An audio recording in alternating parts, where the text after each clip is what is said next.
ਸਤਿ ਸ਼੍ਰੀ ਅਕਾਲ ਜੀ। ਇੰਡੋਜ਼ ਟੀਵੀ ਦੇਖ ਰਹੇ ਸਾਰੇ ਦਰਸ਼ਕਾਂ ਦਾ ਸਵਾਗਤ। ਮੈਂ ਹਾਂ ਜਸਪ੍ਰੀਤ ਸਿੰਘ ਅਸ਼ਕ ਤੇ ਸਵਾਗਤ ਕਰਦਾ ਤੁਹਾਡਾ ਕਰੰਟ ਅਫੇਅਰ ਦੇ ਵਿੱਚ।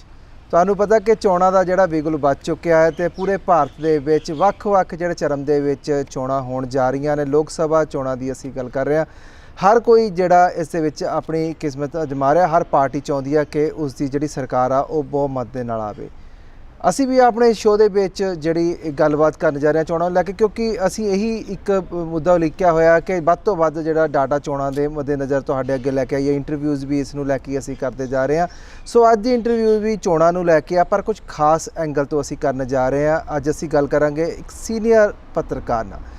ਅਜਿਹੇ ਸੀਨੀਅਰ ਪੱਤਰਕਾਰ ਜਿਨ੍ਹਾਂ ਨੇ ਤਕਰੀਬਨ 30 ਸਾਲ ਜਿਹੜੇ ਪ੍ਰਿੰਟ ਮੀਡੀਆ ਨੂੰ ਦਿੱਤੇ ਤੇ ਤਕਰੀਬਨ 10 ਸਾਲ ਜਿਹੜੇ ਇਲੈਕਟ੍ਰੋਨਿਕ ਮੀਡੀਆ ਨੂੰ ਦਿੱਤੇ ਨੇ।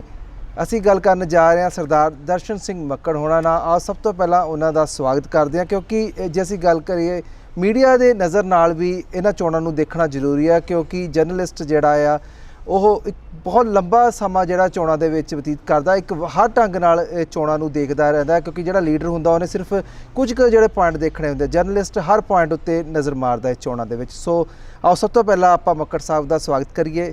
ਸਤਿ ਸ਼੍ਰੀ ਅਕਾਲ ਜੀ। ਸ਼ੁਕਰੀਆ ਜੀ ਅਸ਼ਕ ਜੀ, ਸ਼ੁਕਰੀਆ, ਬਹੁਤ ਮਿਹਰਬਾਨੀ। ਮੱਕੜ ਸਾਹਿਬ, ਜਿਵੇਂ ਮੈਂ ਪਹਿਲਾਂ ਗੱਲ ਕੀਤੀ ਹੈ ਕਿ ਇੱਕ ਬਹੁਤ ਵੱਡੀ ਜ਼ਿੰਮੇਵਾਰੀ ਹੁੰਦੀ ਹੈ ਇੱਕ ਪੱਤਰਕਾਰ ਦੀ, ਖਾਸ ਕਰਕੇ ਇਹ ਜਿਹੇ ਜਦ ਮਾਮਲੇ ਆ ਜਾਂਦੇ ਨੇ, ਖਾਸ ਕਰਕੇ ਚੋਣਾਂ ਦੀ ਗੱਲ ਕਰ ਲਈਏ ਆਪਾਂ। ਸੋ ਇੱਕ ਪੱਤਰਕਾਰ ਦੇ ਤੌਰ 'ਤੇ ਜੇ ਦੇਖਿਆ ਜਾਵੇ ਤਾਂ ਇਹ ਜਿਹੜੀਆਂ ਚੋਣਾਂ ਨੇ ਇਹਦਾ ਵਿਗਲ ਵੱਜ ਚੁੱਕਿਆ। ਚਾਹੇ ਪੂਰੇ ਭਾਰਤ ਦੀ ਗੱਲ ਕਰੀਏ, ਚਾਹੇ ਪੰਜਾਬ ਦੀ ਗੱਲ ਕਰੀਏ, ਹਰ ਸਿਆਸੀ ਪਾਰਟੀ ਨੇ, ਕਈਆਂ ਨੇ ਆਪਣੇ ਲੀਡਰ ਅਨਾਊਂਸ ਕਰ ਵੀ ਦਿੱਤੇ ਆ, ਕਈ ਹਜੇ ਕਰ ਜਾ ਰਹੇ ਆਪਣੇ ਕੈਂਡੀਡੇਟ ਨੂੰ ਅਨਾਊਂਸ, ਕਈ ਗਠਬੰਧਨ ਦੇ ਵਿੱਚ ਹਜੇ ਲੱਗੀ ਹੋਈ ਹੈ, ਕਈਆਂ ਦੇ ਗਠਬੰਧਨ ਟੁੱਟਦੇ ਜਾ ਰਹੇ ਨੇ ਨਾ। ਆਹ ਲੋ ਮੋਰ, ਤੁਸੀਂ ਕਿਵੇਂ ਦੇਖ ਰਹੇ ਹੋ ਇਹਨਾਂ ਚੋਣਾਂ ਨੂੰ? ਦੇਖੋ, ਚੋਣਾਂ ਦੀ ਸ਼ੁਰੂਆਤ ਹੋ ਚੁੱਕੀ ਹੈ, ਬਿਗਲ ਵੱਜ ਚੁੱਕਾ, ਇਹਦੇ ਵਿੱਚ ਕੋਈ ਸ਼ੱਕ ਵਾਲੀ ਗੱਲ ਨਹੀਂ ਹੈ। ਤੁਸੀਂ ਗੱਲ ਕੀਤੀ ਹੈ ਮੀਡੀਆ ਦੀ ਜਾਂ ਪੱਤਰਕਾਰਾਂ ਦੀ। ਮੈਂ ਸਮਝਦਾ ਵੀ ਪੱਤਰਕਾਰ ਜਿਹੜੇ ਸਾਡੇ ਨੇ ਉਹਨਾਂ ਦੇ ਵਿੱਚੋਂ ਬਹੁਤ ਸਾਰੇ ਉਲਾਰ ਬਿਰਤੀ ਵਾਲੇ ਹੁੰਦੇ ਨੇ। ਕੁਛ ਨਾ ਕੁਛ ਉਹ ਪਾਰਟੀਆਂ ਦੇ ਨਾਲ ਜੁੜੇ ਹੁੰਦੇ ਨੇ। ਉਹਦੇ ਕਈ ਸਾਰੇ ਕਾਰਨ ਹੋ ਸਕਦੇ ਨੇ, ਉਹਦੇ ਨਿੱਜੀ ਕਾਰਨ ਵੀ ਹੋ ਸਕਦੇ ਨੇ, ਉਹਨਾਂ ਦੇ ਘਰੇਲੂ ਪਰਿਵਾਰਕ ਕਾਰਨ ਵੀ ਹੋ ਸਕਦੇ ਨੇ, ਤੇ ਉਹਨਾਂ ਦੇ ਸਿਆਸੀ ਕਾਰਨ ਵੀ ਹੋ ਸਕਦੇ ਨੇ। ਮਤਲਬ ਇਸ ਤੋਂ ਇਲਾਵਾ ਜੇ ਮੈਂ ਜ਼ਿਆਦਾ ਨਾ ਕਰਾਂ ਤਾਂ ਆਰਥਿਕ ਕਾਰਨ ਵੀ ਉਹਦੇ ਹੋ ਸਕਦੇ ਨੇ, ਕਿਉਂਕਿ ਇਹ ਚੋਣਾਂ ਹੀ ਨੇ ਜਦੋਂ ਮੀਡੀਆ ਜਿਹੜੀਆਂ ਵੱਖ-ਵੱਖ ਸਿਆਸੀ ਪਾਰਟੀਆਂ ਨੇ, ਵੱਖ-ਵੱਖ ਸਿਆਸੀ ਆਗੂ ਨੇ, ਉਹ ਕਿਸੇ ਨਾ ਕਿਸੇ ਤਰੀਕੇ ਨਾਲ ਮੀਡੀਆ ਨੂੰ, ਉਹਨਾਂ ਦੇ ਇਲਾਕੇ ਦੇ ਜਿਹੜੇ ਪੱਤਰਕਾਰ ਨੇ, ਜਰਨਲਿਸਟ ਨੇ, ਉਹਨਾਂ ਨੂੰ ਆਪਣੇ ਹੱਕ ਦੇ ਵਿੱਚ ਭੁਗਤਾਉਣ ਲਈ ਕਈ ਹਰਬੇ ਵਰਤਦੇ ਨੇ, ਕਈ ਢੰਗ ਤਰੀਕੇ ਵਰਤਦੇ ਨੇ। ਉਹਨਾਂ ਦੇ ਘਰਾਂ ਦੇ ਵਿੱਚ ਮਾਇਆ ਭੇਜਦੇ ਨੇ, ਕੋਈ ਦੂਸਰਾ ਵੀ ਹੋਰ ਕਈ ਸਾਰੇ ਮਤਲਬ ਵੱਖ-ਵੱਖ ਤਰੀਕਿਆਂ ਦੇ ਨਾਲ ਉਹ ਚਾਹੁੰਦੇ ਨੇ ਕਿ ਇਹ ਪੱਤਰਕਾਰ ਜਿਹੜਾ ਹੈਗਾ ਸਾਡੀ ਫੇਵਰ ਕਰੇ, ਸਾਡੇ ਪੱਖ ਦੇ ਵਿੱਚ ਭੁਗਤੇ ਜਿਹੜਾ ਹੈਗਾ। ਕਿਉਂਕਿ ਚੋਣਾਂ ਦੇ ਉੱਤੇ ਅੱਜ ਕੱਲ੍ਹ ਬਹੁਤ ਜ਼ਿਆਦਾ ਖਰਚਾ ਹੁੰਦਾ ਹੈ। ਮੇਰਾ ਖਿਆਲ ਇਹ ਜਿਹੜੀ ਹੁਣ ਚੋਣਾਂ ਲੋਕ ਸਭਾ ਦੀਆਂ ਹੋਣ ਜਾ ਰਹੀਆਂ ਨੇ, ਇਹ ਇਸ ਵੇਲੇ ਸਭ ਤੋਂ ਦਿਲਚਸਪ ਤੇ ਸਭ ਤੋਂ ਮਹਿੰਗੀਆਂ ਸ਼ਾਇਦ ਹੋ ਜਾਣ ਜਿਹੜੀਆਂ ਇਸ ਤਰ੍ਹਾਂ ਦੀਆਂ। ਤੇ ਇਹਦੇ ਵਿੱਚ ਜਿਹੜਾ ਪੱਤਰਕਾਰ ਦਾ ਨਿਰਪੱਖ ਰਹਿਣਾ ਉਹ ਬਹੁਤ ਜ਼ਰੂਰੀ ਹੈ। ਕਿਉਂ ਸਭ ਤੋਂ ਮਹਿੰਗੀਆਂ ਤੇ ਦਿਲਚਸਪ ਤੁਹਾਨੂੰ ਲੱਗ ਰਹੀਆਂ ਇਸ ਵਾਰ ਦੀਆਂ? ਉਹਦੇ ਵਿੱਚ ਇਸ ਤਰ੍ਹਾਂ ਲੱਗ ਰਿਹਾ ਕਿ ਜਿਹੜੀ ਨਰਿੰਦਰ ਮੋਦੀ ਵਾਲੀ ਸਰਕਾਰ ਹੈ, ਜਦੋਂ 2014 ਦੇ ਵਿੱਚ ਇਹਨਾਂ ਨੇ ਪਿਛਲੀਆਂ ਚੋਣਾਂ ਲੜੀਆਂ ਸੀਗੀਆਂ, ਬਹੁਤ ਸਾਰੇ ਲੋਕਾਂ ਦੇ ਨਾਲ ਵਾਅਦੇ ਕੀਤੇ ਸੀ ਇਹਨਾਂ ਨੇ। ਘਰ ਨੌਕਰੀ ਦਾ ਕੀਤਾ, ਉਹਨਾਂ ਦੇ ਖਾਤਿਆਂ ਦੇ ਵਿੱਚ ਇੰਨੇ ਪੈਸੇ ਆਉਣ ਦੀ ਗੱਲ ਕੀਤੀ ਸੀ, ਵਿਦੇਸ਼ਾਂ ਚੋਂ ਕਾਲਾ ਧਨ ਵਾਪਸ ਲਿਆਉਣ ਦੀ ਗੱਲ ਕੀਤੀ ਸੀ, ਹੋਰ ਕਈ ਸਾਰੀਆਂ ਮਤਲਬ ਜਿਹੜੀਆਂ ਗੱਲਾਂ ਕੀਤੀਆਂ ਸੀਗੀਆਂ ਉਹਦੇ ਬਾਰੇ। ਤੇ ਉਸ ਵੇਲੇ ਇੱਕ ਹਵਾ ਵੀ ਸੀ, ਲਹਿਰ ਵੀ ਸੀ। ਇਹੋ ਹੀ ਕਾਰਨ ਸੀਗਾ ਕਿ ਇੰਨੀ ਵੱਡੀ ਬਹੁਤ ਸੰਮਤੀ ਦੇ ਨਾਲ ਭਾਰਤੀ ਜਨਤਾ ਪਾਰਟੀ ਤੇ ਉਹਦੀ ਜਿਹੜੀ NDA ਗੱਠਜੋੜ ਉਹ ਜਿੱਤਿਆ ਸੀਗਾ। ਔਰ ਹਸ਼ਰ ਇਹ ਹੋਇਆ ਕਿ ਜਿਹੜੀ ਸਭ ਤੋਂ ਵੱਡੀ ਪਾਰਟੀ, ਸਭ ਤੋਂ ਪੁਰਾਣੀ ਪਾਰਟੀ ਹੈ, ਕਾਂਗਰਸ ਪਾਰਟੀ ਹੈ, ਉਹਨੂੰ ਇਹਨਾਂ ਲੋਕ ਸਭਾ ਚੋਣਾਂ ਦੇ ਵਿੱਚ 545 ਚੋਂ ਸਿਰਫ 44 ਸੀਟਾਂ ਤੇ ਸਬਰ ਕਰਨਾ ਪਿਆ ਸੀਗਾ। ਸੋ ਹੁਣ ਜਿਹੜੀ ਰਿਵਾਈਵਲ ਹੋ ਚੁੱਕੀ ਹੈ ਕਾਂਗਰਸ ਦੀ, ਜਿਹੜੀ ਹੈਗੀ ਆ ਰਾਹੁਲ ਗਾਂਧੀ ਨੇ ਵੀ ਆਪਣੇ ਆਪ ਨੂੰ ਇੰਪਰੂਵ ਕੀਤਾ। ਫਿਰ ਸਭ ਤੋਂ ਵੱਡੀ ਜਿਹੜੀ ਮੰਗ ਸੀ ਇੱਕ ਬਹੁਤ ਵੱਡੇ ਹਲਕੇ ਵੱਲੋਂ ਕੀਤੀ ਜਾ ਰਹੀ ਸੀ, ਕਾਂਗਰਸ ਪਾਰਟੀ ਵੱਲੋਂ ਕੀਤੀ ਜਾ ਰਹੀ ਸੀ ਕਿ ਪ੍ਰਿਯੰਕਾ ਗਾਂਧੀ ਨੂੰ ਵੀ ਮੈਦਾਨ ਦੇ ਵਿੱਚ ਉਤਾਰਿਆ ਜਾਵੇ। ਚੋਣ ਮੈਦਾਨ ਦੇ ਵਿੱਚ ਭਾਵੇਂ ਉਹਨੂੰ ਕੋਈ ਲੋਕ ਸਭਾ ਦੀ ਸੀਟ ਨਹੀਂ ਲੜਾਈ ਜਾਣੀ ਹੈਗੀ ਆ, ਬਕਾਇਦਾ ਉਹਨਾਂ ਨੇ ਐਲਾਨ ਕਰ ਦਿੱਤਾ ਹੈ, ਪਰ ਉਹਨੂੰ ਯੂਪੀ ਦੇ ਵਿੱਚ ਜਿਹੜਾ ਹੈਗਾ ਇੱਕ, ਕਿਉਂਕਿ ਯੂਪੀ ਦੇ ਵਿੱਚ ਅਸ਼ਕ ਜੀ ਮੈਂ ਤੁਹਾਨੂੰ ਦੱਸ ਦਿੰਦਾ, ਯੂਪੀ ਇੱਕ ਇਹੋ ਜਿਹਾ ਰਾਜ ਜਿੱਥੇ ਸਭ ਤੋਂ ਵੱਧ ਸੀਟਾਂ ਨੇ, 80 ਸੀਟਾਂ ਨੇ 545 ਦੇ ਵਿੱਚੋਂ। ਔਰ ਇਹਨੇ ਸਭ ਤੋਂ ਵੱਧ 9 ਪ੍ਰਧਾਨ ਮੰਤਰੀ ਦੇਸ਼ ਨੂੰ ਦਿੱਤੇ ਨੇ, ਜਿਹੜੀ ਯੂਪੀ ਹੈ। ਮਤਲਬ ਇਹ ਕਿਹਾ ਜਾਂਦਾ ਆਮ ਅਕਸਰ ਇਹ ਜਿਹੜੀ ਗੱਲ ਹੈ ਕਿ ਜਿਹੜਾ ਦੇਸ਼ ਦਾ ਪ੍ਰਧਾਨ ਮੰਤਰੀ ਹੈ ਉਹ ਆਇਆ ਯੂਪੀ ਆਉਂਦਾ ਹੈ। ਸੋ ਇਸ ਵਾਰ ਵੀ ਜਿਹੜਾ ਹੁਣ ਉੱਥੇ ਹੈਗਾ ਵੀ ਮੋਦੀ ਸਰਕਾਰ ਦੁਆਰਾ ਸੱਤਾ ਦੇ ਵਿੱਚ ਆਉਣਾ ਚਾਹੁੰਦੀ ਹੈ। ਜਦੋਂ ਕਿ ਜਿਹੜੇ ਵਾਅਦੇ ਕੀਤੇ ਹੋਏ ਸੀ ਉਹਨਾਂ ਦੇ ਵਿੱਚੋਂ ਬਹੁਤੇ ਪੂਰੇ ਨਹੀਂ ਹੋਏ, ਬਹੁਤੇ ਨਹੀਂ ਕਿ ਕੁਝ ਵੀ ਮਤਲਬ ਜਿਹੜਾ ਹੈਗਾ ਜੀ ਮੇਰੇ ਹਾਲ ਬਹੁਤੇ ਲੋਕ ਸੰਤੁਸ਼ਟ ਨਹੀਂ ਹੈ।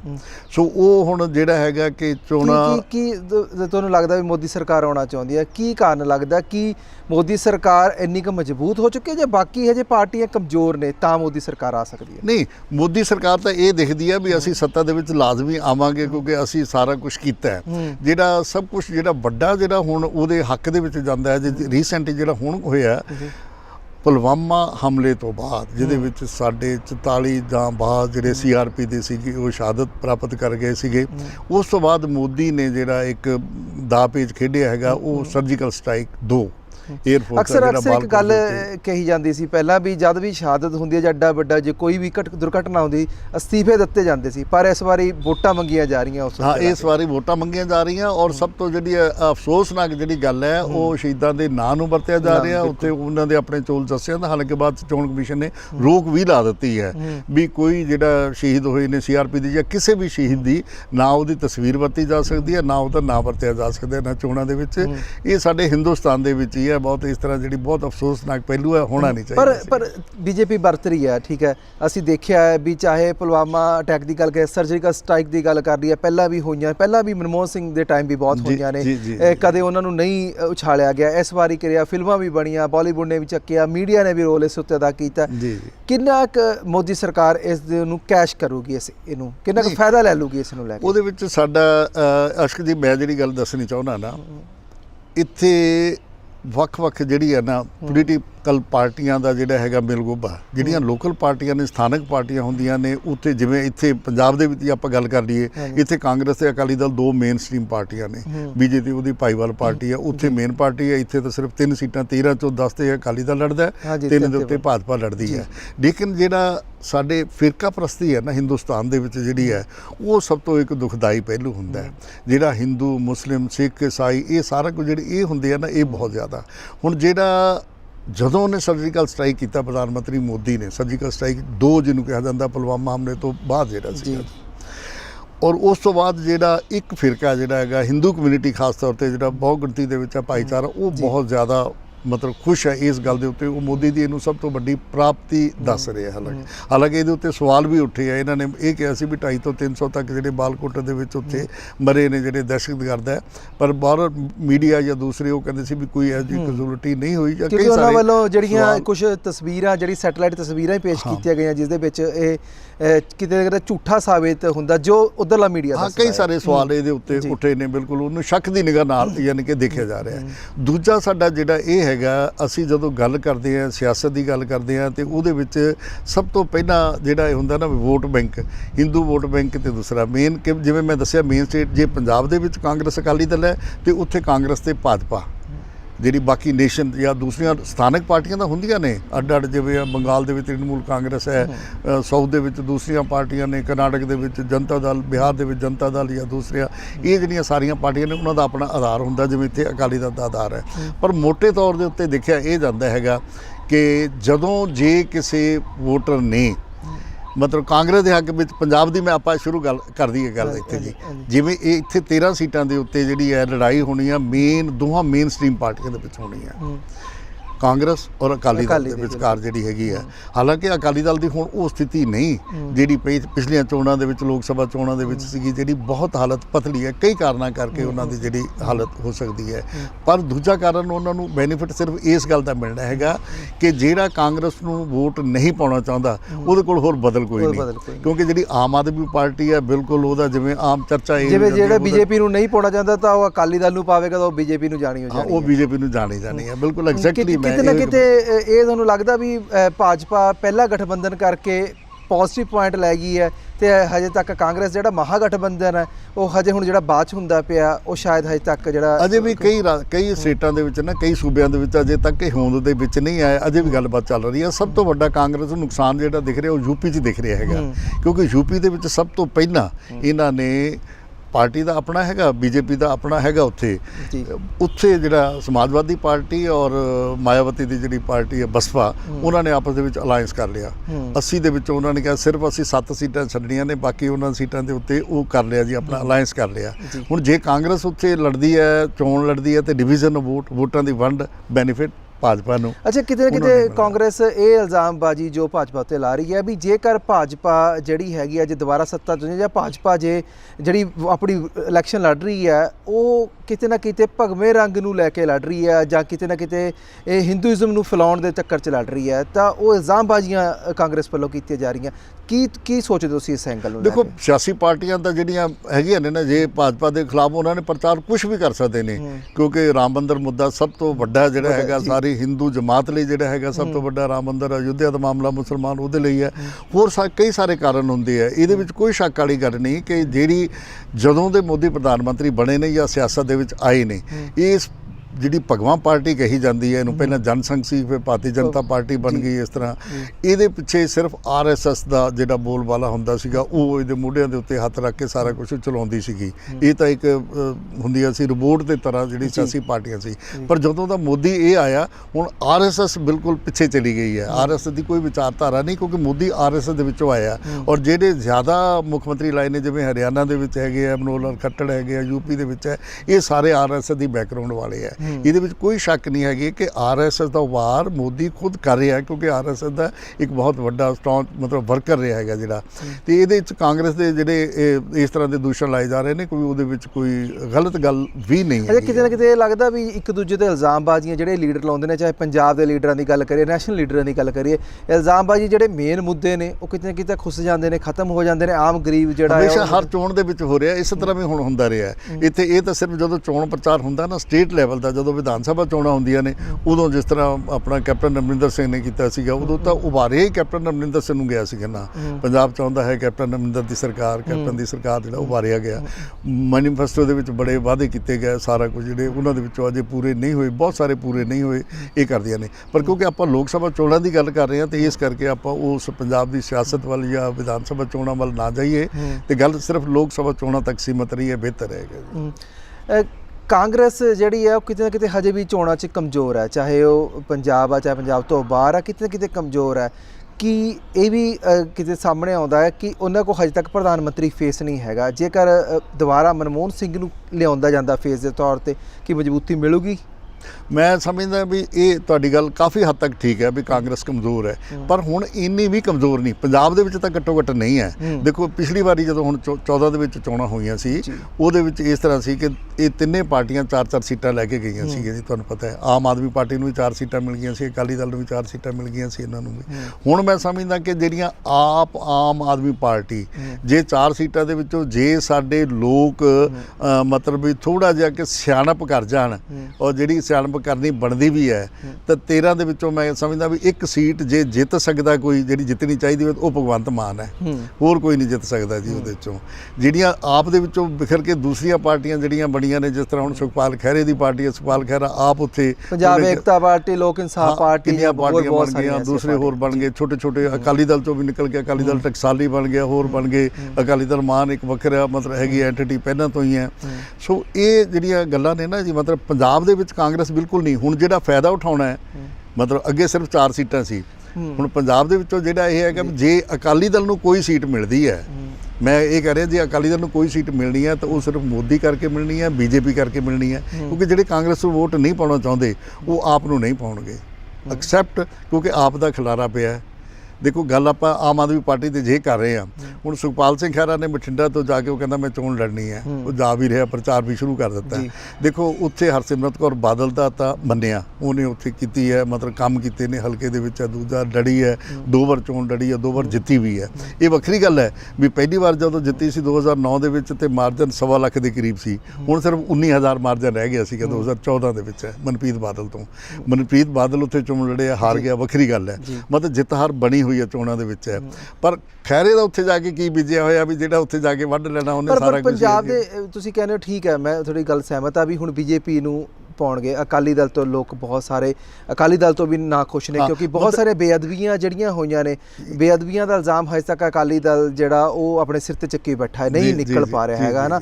ਤੇ ਦੂਜੇ ਪਾਸੇ ਕਾਂਗਰਸ ਦੀ ਗੱਲ ਕਰਦੇ ਆ, ਕੈਪਟਨ ਅਮਰਿੰਦਰ ਸਿੰਘ ਹੋਣੀ ਨੇ ਜਿਹੜੇ ਉਹਨਾਂ ਉੱਤੇ ਬੇਰੁਜ਼ਗਾਰੀ ਨੂੰ ਲੈ ਕੇ ਲੈ ਲਓ, ਸਮਾਰਟਫੋਨ ਨੂੰ ਲੈ ਕੇ ਇਹ ਜਿਹੇ ਇਲਜ਼ਾਮ ਉਹਨਾਂ ਉੱਤੇ ਵੀ ਬਣੇ, ਕਿਉਂਕਿ ਸਾਡੇ ਲੋਕਾਂ ਦੀ ਜਿਹੜੀ ਸੋਚ ਹੈ ਹਜੇ ਤੱਕ ਉਹ ਉੱਥੇ ਦੇ ਲੀਡਰ ਤੱਕ ਹੈ, ਉਹਨਾਂ ਨੂੰ ਪ੍ਰਧਾਨ ਮੰਤਰੀ ਤੱਕ ਨਹੀਂ ਕੁਝ ਲੈਣਾ ਦੇਣਾ ਹੁੰਦਾ, ਵੋਟਾਂ ਉਹਨਾਂ ਨੂੰ ਉੱਥੇ ਤੱਕ ਨੇ। ਹਾਂ, ਉਹ ਜਿਹੜੀ ਸਥਾਨਕ ਪਾਰਟੀਆਂ ਨੇ ਜਾਂ ਹਲਕੇ ਇਹ ਤਾਂ ਇਸੇ ਤਰ੍ਹਾਂ ਹੁੰਦਾ, ਪਰ ਫਿਰ ਵੀ ਮਤਲਬ ਮੈਂ ਇਹ ਦੀ ਗੱਲ ਕਹਿ ਰਿਹਾ ਨਾ ਵੀ 13 ਚੋਂ ਪਹਿਲਾਂ ਜੇ ਕਾਂਗਰਸ ਕੋਲ 4 ਸੀ ਤਾਂ ਹੁਣ ਘੱਟੋ ਘੱਟ 10-11 ਸੀਟਾਂ ਆ ਸਕਦੀਆਂ ਨੇ ਜੀ, ਹੋ ਸਕਦਾ ਕਿ 12 ਵੀ ਹੋ ਜਾਣੇ, ਕੋਈ ਸ਼ੱਕ ਵਾਲੀ ਗੱਲ ਨਹੀਂ। ਕਿਉਂਕਿ ਇੱਕ ਗੱਲ ਮੈਂ ਤਾਂ ਦਾਅਵੇ ਨਾਲ ਕਹਿ ਸਕਦਾ ਜਿਹੜੀ ਆਮ ਚਰਚਾ 'ਚ ਵੀ ਹੈ, ਕਿਉਂਕਿ 13 ਆਮ ਆਦਮੀ ਪਾਰਟੀ ਦੀਆਂ, 13 ਇਹ ਸੁਖਪਾਲ ਖਹਿਰੇ ਹੋਣਾ ਦੀਆਂ, ਮਤਲਬ ਵਿੱਚ ਬਹਿਸ ਹੋਣੀ ਹੋ ਗਈ ਇਹਨਾਂ ਦੀ ਜਿਹੜੀ ਹੈ ਲੋਕ ਇਨਸਾਫ ਪਾਰਟੀ ਹੈ, ਵਿੱਚ ਨਾਲ ਦੂਸਰੇ ਹੋ ਗਏ ਜਿਹੜੇ ਨਾਲ ਰਲੇ ਹੋਇਆ ਭਾਈਬੰਦ, 26 ਹੋ ਗਈਆਂ ਨਾ, 26 ਉਮੀਦਵਾਰ ਤਾਂ ਖੜੇ ਕਰਨਗੇ ਜੀ।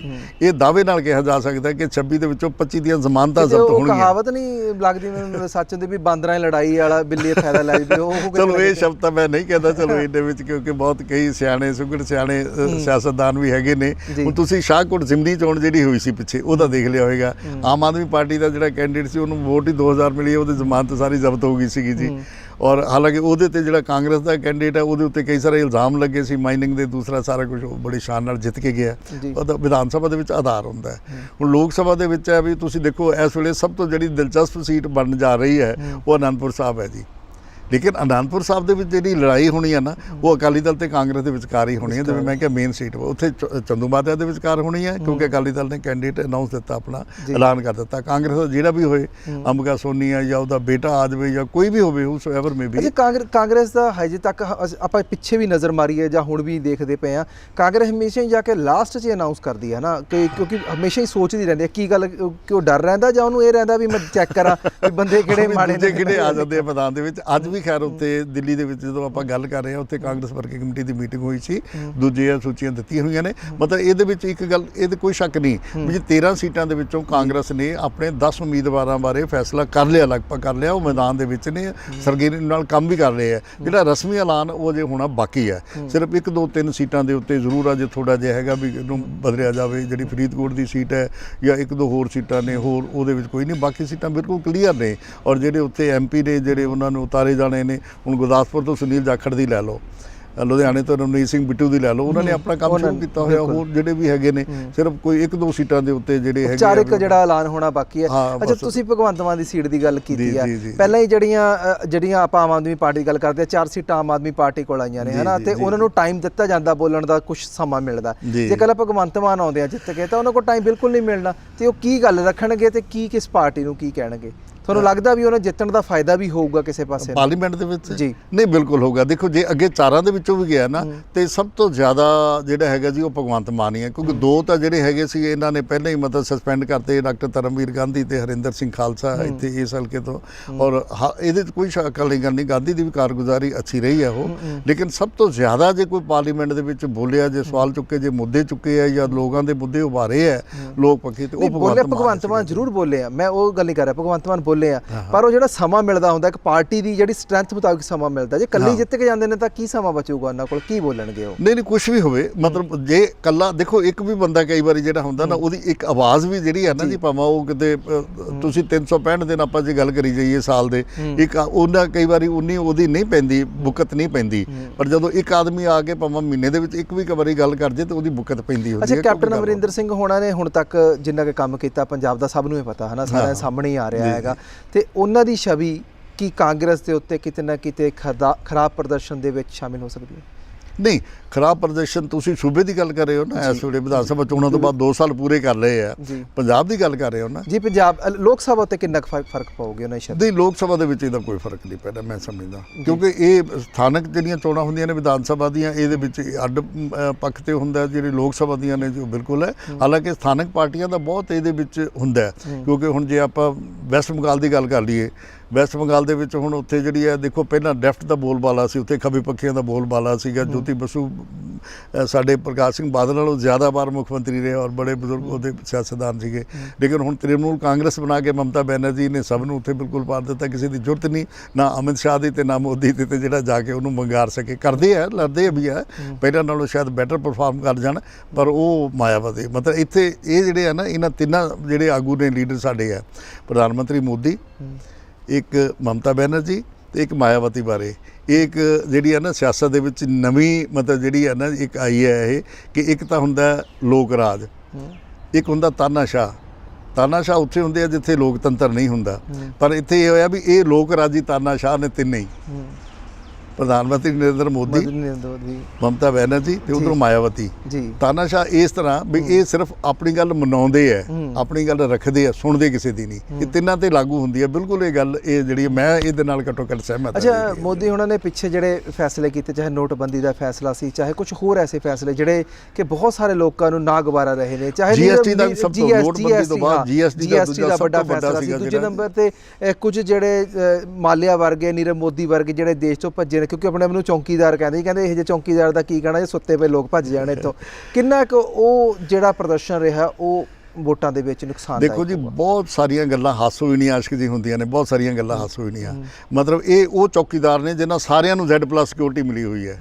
ਇਹ Z+ ਸਿਕਿਉਰਿਟੀ ਵਾਲੇ ਚੌਕੀਦਾਰ ਨੇ, ਔਰ ਜਿਹੜੇ ਪਹਿਲੇ ਅਸਲ ਹਕੀਕੀ ਚੌਕੀਦਾਰ ਹੁੰਦੇ ਨੇ ਉਹਨਾਂ ਨੂੰ ਵਿਚਾਰਿਆਂ ਨੂੰ ਮਤਲਬ ਰਾਤ ਨੂੰ ਜਿਹੜਾ ਹੈਗਾ ਜੀ ਉਹਨਾਂ ਦੇ ਚੁੱਲ੍ਹੇ ਵੀ ਨਹੀਂ ਮਿਲਦੇ ਜੀ, ਮਤਲਬ ਜਿਹੜੇ ਹੈਗੇ ਆ ਜੀ ਕੀ ਮਿਲਦਾ ਉਹਨਾਂ ਨੂੰ ਜੀ? ਕੁਝ ਨਹੀਂ ਮਿਲਦਾ। ਸੋ ਇਹ ਸਭ ਤੋਂ ਵੱਡਾ ਇੱਕ ਮਜ਼ਾਕ ਹੈ, ਕੁਝਾ ਮਜ਼ਾਕ ਹੈ ਲੋਕਾਂ ਦੇ ਨਾਲ, ਲੋਕ ਰਾਜ ਦੇ ਨਾਲ, ਲੋਕਤੰਤਰ ਦੇ ਨਾਲ, ਜਿਹੜਾ ਵੀ ਅਸੀਂ ਚੌਕੀਦਾਰ ਹਾਂ ਤੇ ਚੌਕੀਦਾਰ ਸੁਚੇਤ।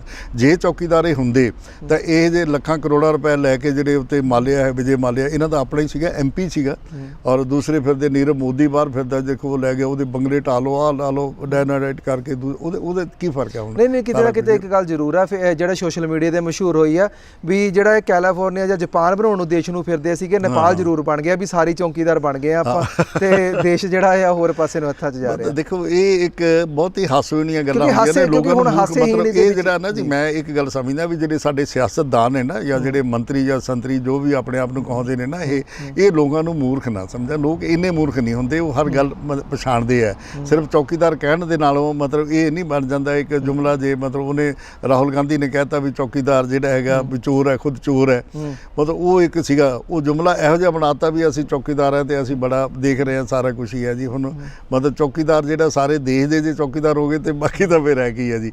ਮਤਲਬ ਜਿਹੜੇ ਐਡੇ ਐਡੇ ਵੱਡੇ ਤਮੀਰ, ਬਹੁਤ ਸਾਰੇ ਲੋਕ ਇਹ ਜਾਣਦੇ ਆ ਕਿ ਬਹੁਤ ਸਾਰੇ ਫੈਸਲੇ ਜਿਹੜੇ ਕੀਤੇ ਆ ਨਾ ਪ੍ਰਧਾਨ ਮੰਤਰੀ ਨਰਿੰਦਰ ਮੋਦੀ ਨੇ, ਉਹ ਅਮੀਰਾਂ ਦੇ ਪੱਖ ਦੇ ਵਿੱਚ ਗਏ ਆ। ਸਭ ਤੋਂ ਜਿਹੜੀ ਵੱਡੀ ਜਿਹੜੀ ਹੈ ਨਾ, ਸਾਡਾ ਜਿਹੜਾ ਪੰਜਾਬ ਤੇ ਹਿੰਦੁਸਤਾਨ, ਉਹ ਅਗਰੇਰੀਅਨ ਸਟੇਟ ਹੈ, ਤੇ ਅਗਰੇਰੀਅਨ ਮਤਲਬ ਸਾਰਾ ਖੇਤੀਬਾੜੀ ਤੇ ਨਿਰਭਰ ਕਰਦਾ ਹੈ। ਆਪਣਾ ਸੁਬਰਾਮਨੀਅਮ ਸਵਾਮੀ ਦੀ ਰਿਪੋਰਟ ਅਜੇ ਤੱਕ ਲਾਗੂ ਨਹੀਂ ਹੋਈ, ਨਾ ਕਰਨੀ ਆ। ਹੁਣ ਮੰਡੀਕਰਨ ਦਾ ਵੀ ਨਿੱਜੀਕਰਨ ਇਹਨਾਂ ਦਾ ਕੀਤਾ ਜਾ ਰਿਹਾ ਜੀ, ਉਹਨਾਂ ਦਾ ਸਾਰਾ ਕੁਝ ਵੀ ਕਿਸਾਨ ਆਪਣੀ ਆਪ ਹੀ ਉੱਤੇ ਕਰੇਗਾ, ਦੂਜਾ ਕੋਈ ਕਿਸੇ ਦੇ ਵਿੱਚ ਨਹੀਂ ਹੋਏਗਾ, ਉਹਦੇ ਸਾਰਾ ਕੁਝ ਹੀ ਹੈ। ਇਹ ਜਿਹੜੀਆਂ ਨੇ ਨਾ ਗੱਲਾਂ ਬੜੀਆਂ ਮਤਲਬ ਅੱਛਾ, ਕਿਸਾਨਾਂ ਲਈ ਫਸਲ ਬੀਮਾ ਯੋਜਨਾ ਲਾਗੂ ਕੀਤੀ, ਕਿਸਾਨਾਂ ਨੂੰ ਕੁਝ ਮਿਲਿਆ ਨਹੀਂਗਾ, ਲੇਕਿਨ ਉਹਨਾਂ ਦੇ ਘਰ ਭਰ ਦਿੱਤੇ ਆ ਵੀ ਜਿਨ੍ਹਾਂ ਦੇ ਜਿਹੜੀਆਂ ਕੰਪਨੀ ਦੇ ਥਰੂ ਉਹਨਾਂ ਨੇ ਕੀਤਾ ਸਾਰਾ ਕੁਝ, ਉਹਨਾਂ ਨੂੰ ਕਰੋੜਾਂ ਅਰਬਾਂ ਰੁਪਏ ਮਿਲ ਗਏ ਆ। ਹੋਰ ਬਹੁਤ ਸਾਰੇ ਫੈਸਲੇ ਨੇ ਜਿਹੜੇ ਕਿਸ ਕਿਸਮ ਦੀ ਜਿਹੜੀ ਤੁਸੀਂ ਮੰਨਦੇ ਹੋ ਵੀ ਕਿਹਦੀ ਸਰਕਾਰ ਆਉਣ ਨਾਲ ਪੰਜਾਬ ਨੂੰ, ਕਿਉਂਕਿ ਆਪਾਂ ਪੰਜਾਬ 'ਚ ਬੈਠੇ, ਆਪਾਂ ਪੰਜਾਬ ਦੀ ਗੱਲ ਕਰੀਏ, ਕਿਹਦੀ ਸਰਕਾਰ ਆਉਣ ਨਾਲ ਪੰਜਾਬ ਨੂੰ ਫਾਇਦਾ ਹੋ ਸਕਦਾ ਆ? ਦੁਬਾਰਾ BJP ਆਉਣ ਨਾਲ ਫਾਇਦਾ ਹੋ ਸਕਦਾ, ਜਾਂ ਫਿਰ ਕਾਂਗਰਸ ਆਵੇ ਤਾਂ ਕੁਝ ਪੰਜਾਬ ਦਾ ਬਣ ਸਕਦਾ? ਕਿਉਂਕਿ ਜਿਹੜਾ ਵੀ ਆ ਰਿਹਾ ਅਜੇ ਤੱਕ ਦਾ ਵਾਅਦਾ ਹੀ ਕਰ ਰਿਹਾ, ਪੰਜਾਬ ਦਾ ਸਰਕਾਰ ਜਿਹੜਾ ਪੰਜਾਬ ਦਾ ਕਿਸਾਨ ਉਹਦਾ ਨੁਕਸਾਨ ਹੋ ਰਿਹਾ, ਜਾਂ ਪੰਜਾਬ ਦੇ ਜਿਹੜੇ ਬਾਰਡਰ ਦੇ ਨਾਲ ਲੱਗਦੇ ਲੋਕ ਨੇ ਉਹਨਾਂ ਨੂੰ ਨੁਕਸਾਨ ਹੋ ਰਿਹਾ? ਨਹੀਂ, ਮੈਂ ਤਾਂ ਕਹਿੰਦਾ ਜੀ ਨੁਕਸਾਨ ਸਾਰੇ ਪੰਜਾਬ ਦਾ ਹੋ ਰਿਹਾ। ਜਿਵੇਂ ਨੋਟਬੰਦੀ ਦੀ ਆਪਾਂ ਗੱਲ ਕੀਤੀ ਜਾਂ GST ਦੀ ਹੈ, ਜਿਹੜੇ ਛੋਟੇ ਕਾਰੋਬਾਰੀ ਸੀ, ਵਪਾਰੀ ਸੀ, ਸਨਅਤਕਾਰ ਸੀ, ਸਾਰਿਆਂ ਦਾ ਇੱਕ ਵਾਰੀ ਤਾਂ ਇੰਨਾ ਨੁਕਸਾਨ ਹੋ ਗਿਆ ਨਾ, ਇੰਨਾ ਬਹੁਤ ਜ਼ਿਆਦਾ, ਖਾਸ ਤੌਰ 'ਤੇ ਜਿਹੜੇ ਛੋਟੇ ਕਾਰੋਬਾਰੀ ਸੀ ਜੀ। ਪਹਿਲਾਂ ਨੋਟਬੰਦੀ ਨਾਲ ਹੋਇਆ, ਨੋਟਬੰਦੀ ਨਾਲ ਤਾਂ ਸਾਰਿਆਂ ਦਾ ਹੀ ਹੋਇਆ ਨਾ ਨੁਕਸਾਨ ਜੀ। ਉਸ ਤੋਂ ਬਾਅਦ ਫਿਰ GST ਦੇ ਨਾਲ ਹੋਇਆ, ਜਿਹੜਾ ਬਹੁਤ ਵੱਡਾ ਨੁਕਸਾਨ ਹੋਇਆ GST ਦੇ ਨਾਲ ਵੀ। ਅਜੇ ਤੱਕ ਨਹੀਂ ਲੋਕ ਮਤਲਬ ਇਹ ਤਾਂ ਸੁਧਰ ਪਾਏ, ਉਹਦੇ ਸਾਰਾ ਕੁਛ ਹੀ ਹੈ। ਲੇਕਿਨ ਸਵਾਲ ਇਹ ਹੈ ਵੀ ਜੇ ਸਾਡੇ ਚਾਹੁਣ ਨਾਲ ਨਹੀਂ ਹੋਣਾ, ਵੀ ਜੇ ਇੱਥੇ ਜਿਵੇਂ ਹੁਣ ਆਮ ਆਦਮੀ ਪਾਰਟੀ ਹੈ, ਜੇ ਆਮ ਆਦਮੀ ਪਾਰਟੀ ਦਾ ਜਿਵੇਂ ਆਪਾਂ ਗੱਲ ਕੀਤੀ ਹੈ, ਜੇ ਇੱਕ ਸੀਟ ਆ ਵੀ ਜਾਵੇ ਕੇਂਦਰ 'ਚ ਬਾਪੂ ਕਿਹਨੂੰ ਕਹਿਣਗੇ ਜੀ ਉੱਥੇ ਸਵਾਲ ਗਲਤ ਸਵਾਲ। ਇਹ ਹੈ। ਅੱਛਾ, ਮਤਲਬ ਹਾਲ ਦੀ ਘੜੀ ਇੱਕ ਗੱਲ ਮੈਂ ਇਹ ਕਹਿ ਸਕਦਾ ਜੀ। ਕਿ ਕਾਂਗਰਸ ਨੇ ਆਪਣੇ ਆਪ ਨੂੰ ਰਿਵਾਈਵ ਜ਼ਰੂਰ ਕੀਤਾ, ਆਪਣੇ ਆਪ ਨੂੰ ਪਹਿਲਾਂ ਨਾਲੋਂ ਬਹੁਤ ਇੰਪਰੂਵ ਕੀਤਾ, ਸੁਧਾਰਿਆ। ਮਤਲਬ ਪਹਿਲਾਂ ਹੁਣ ਜਿਹੜੀ ਆਹ ਲੋਕ ਸਭਾ ਇਸ ਵੇਲੇ ਚੱਲ ਰਹੀ ਹੈ ਇਹਦੇ ਵਿੱਚ ਸਿਰਫ 44 ਸੀਟਾਂ ਨੇ। ਇਹਦੇ ਵਿੱਚ ਬਿਨਾਂ ਸ਼ੱਕ ਇਹਦੇ ਵਿੱਚ ਹੋ ਸਕਦਾ ਕਿ ਅਗਲੀ ਹੁਣ ਜਿਹੜੀ ਲੋਕ ਸਭਾ ਬਣਨੀ ਹੈ, ਚੋਣਾਂ ਹੋਣ ਵਾਲੀਆਂ ਨੇ, ਇਹ 'ਚ ਭਾਵੇਂ 144 ਰਹਿ ਜਾਵੇ, ਪਰ ਸਰਕਾਰ ਬਣਾਉਣ ਦੇ ਵਿੱਚ ਅਜੇ ਵੀ ਕਾਂਗਰਸ ਸਫਲ ਨਹੀਂ ਅੱਛਾ, ਹੋਏਗੀ। ਇੱਕ ਹੋਰ ਪਾਰਟੀ ਦੀ ਆਪਾਂ ਗੱਲ ਕਰ ਲਈ, ਉਹਨੂੰ ਇਗਨੋਰ ਨਾ ਕਰੀਏ, ਜਿਹੜੀ ਕਿ ਨਵੀਂ ਵੀ ਕਹਿ ਲਈਏ, ਪੁਰਾਣੀ ਵੀ ਕਹਿ ਲਈਏ, ਕੁਝ ਮਿਕਸ ਪਾਰਟੀ ਦੀ ਗੱਲ ਕਰ ਲਈਏ। ਸਰਬੱਤ ਖਾਲਸਾ ਵੱਲੋਂ ਜਥੇਦਾਰ ਜਿਹੜੇ ਚੁਣੇ ਗਏ ਸੀਗੇ ਉਹਨਾਂ ਦੀ ਗੱਲ ਕਰ ਲਈਏ, ਭਾਈ ਧਿਆਨ ਸਿੰਘ ਮੰਡ ਹੋਣਾ ਵੱਲੋਂ ਵੀ ਹੁਣ ਆਪਣੇ ਪੂਰੀਆਂ ਸੀਟਾਂ ਉੱਤੇ ਜਿਹੜੇ ਪੂਰੇ ਕੈਂਡੀਡੇਟ ਤਾਰੇ ਗਏ ਨੇ, 13 ਸੀਟਾਂ ਉਹਦੇ ਪੰਜਾਬ ਦੇ ਵਿੱਚ। ਉੱਥੇ ਸਿਮਰਨਜੀਤ ਸਿੰਘ ਮਾਨ ਹੋਣਾ ਦੀ ਪਾਰਟੀ ਆ ਸ਼੍ਰੋਮਣੀ ਅਕਾਲੀ ਦਲ ਅੰਮ੍ਰਿਤਸਰ, ਉਹਨਾਂ ਨੂੰ ਵੀ ਵਿੱਚ ਮਿਲਾ ਲਿੱਤਾ ਗਿਆ। ਹੋਰ ਵੀ ਦਲ ਖਾਲਸਾ, ਹੋਰ ਵੀ ਬਹੁਤ ਸਾਰੇ ਪਾਰਟੀਆਂ ਮਿਲਾ ਕੇ ਇੱਕ ਪਾਰਟੀ ਬਣਾ ਲਿੱਤੀ ਗਈ ਆ।